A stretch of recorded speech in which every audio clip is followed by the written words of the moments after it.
LoreWarrior Armor? Planetlifter Air Transport. Overview. The Planetlifter is a typical example of a conventional heavy transport aircraft.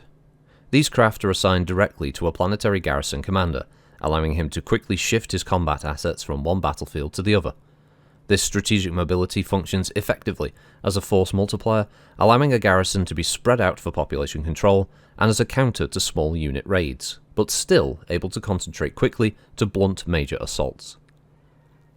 Capabilities. The Marek-produced Planetlifter can carry up to 70 tons of cargo. The forward armoured section of the aircraft can take up to 20 tons, while another 50 can be carried in an unprotected bay. The bulkhead separating the two areas is removable to allow the aircraft to carry loads that cannot be stored conveniently in one bay or the other. The loading procedures for a Planetlifter are unique. Vehicles and infantry can load in the normal manner, via cargo ramps in the tail or the nose. Mechs can also be quickly and safely loaded onto the Planetlifter because the entire length of the upper fuselage detaches from the lower. A Planetlifter lowers itself to the ground of its variable landing gear, detaches the lower fuselage, and then rolls away. The mech to be transported then lies down on top of the now exposed cargo bay floor and is secured by the ground crew. The aircraft then rolls back over the lower fuselage, attaches itself, and is ready to take off. An experienced crew can load a Warhammer and take off again in under 15 minutes. The Planetlifter is a very rugged machine. With its VSTOL, or Very Short Takeoff and Landing capabilities, it needs not operate only from established airfields. This capability endears it to garrison commanders who have continually seen their established airfields captured or destroyed by the first wave of invading forces. Even if all of a commander's airfields are knocked out, the Planetlifter gives him the ability to move his forces to and from any area that has at least 400 meters of open space. Battle history. The most famous battle involving Planetlifters occurred in 3002, when a Steiner raiding force attacked the Marek planet of Autumn Wind. The Steiner task force consisted of the Union-class dropship Boland's Blood and the mech company Cassian's Commandos. The dropship and company commanders, Commander Reynolds and Hauptmann Cassian, had been operating together for the previous 2 years, ranging up and down the Marek border, hitting one world and then another. When they returned from their most recent mission, they were met by their new task force commander, Lieutenant Colonel O'Reilly, who had been recently reassigned to combat duty from the administrative section.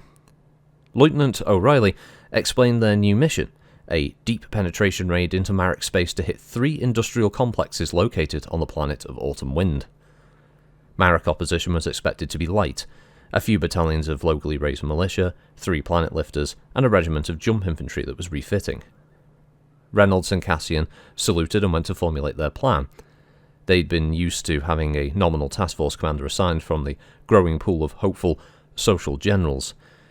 Normally, such a commander would just go along for the ride, get his required time in combat, and then return to the rear areas where he could continue to climb up the social ladder.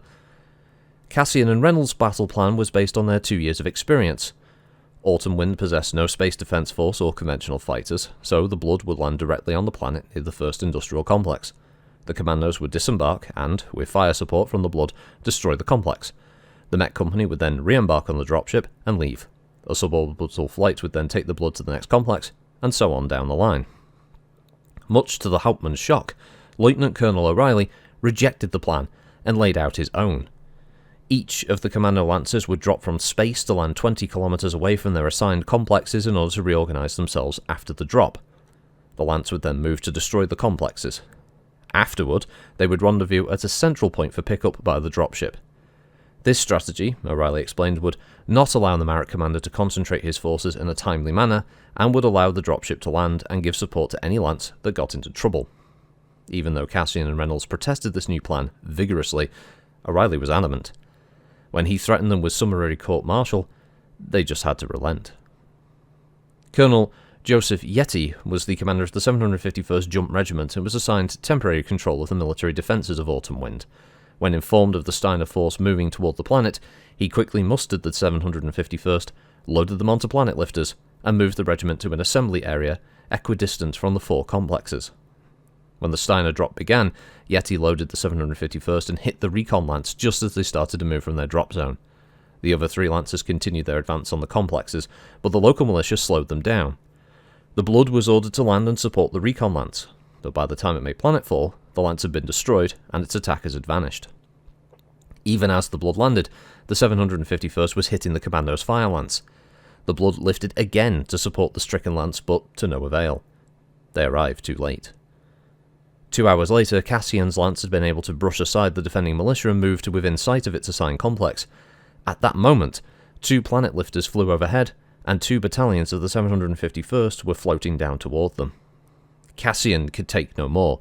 He ordered his lance to break off and called in the Blood to pick them up at a clearing 10 kilometers to the north.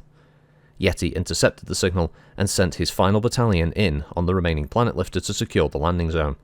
As the Blood started its approach, it was met by a barrage of missiles. One lucky hit later, the Blood was a cripple on the ground. The command lance was able to fight its way clear to the dropship, but there was no way off-world. Late that afternoon, Cassian's commandos and the dropship Boland's Blood surrendered to Colonel Yeti and the battered 751st Jump Regiment. Variants. The most common variant of the Planetlifter is a gunship conversion. In this configuration, one or more autocannon, missile, or other weapon system is added to the armoured cargo section of the aircraft. Notable aircraft and crew: Colonel Joseph Yeti, who was promoted for the use of his 3 Planetlifters in the defence of the Marek planet of Autumn Wind. Yeah, a bit of a crap notable aircraft and crew there at the end. You'd think there would have been a little bit more, but nah, just Joseph. He got a promotion. He did really well. Yeah, bang up job, mate. Here, have a pack of Mr. Kipling's fruit tarts and put your feet up for a bit, mate. You did good. You did good. I would have liked something a bit better, but the battle history thing taking the majority of this write-up was actually quite refreshing, because usually there's capabilities, a longer overview, tiny battle history, and then just a little bit about variants. So the fact that this one painted a little story for you was quite nice, and was obviously done to show off the fact that, like, look, this thing can very quickly move loads of infantry and weapons and stuff, even mechs, around and get them to places quickly, highlighting the non-combat performance of some vehicles in the Battletech universe. It isn't all mechs, people.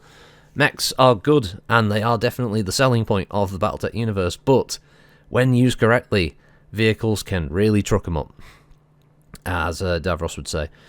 So the Planetlifter is a 50-ton aircraft, GM200 turbine with a MStar Type 11 airframe with a RISA reliable armour package. It's manufactured by MStar Aerospace. It has thrust 4 over thrust 6, which means nothing if you've never used it on tabletop, but basically moves 4 and 6.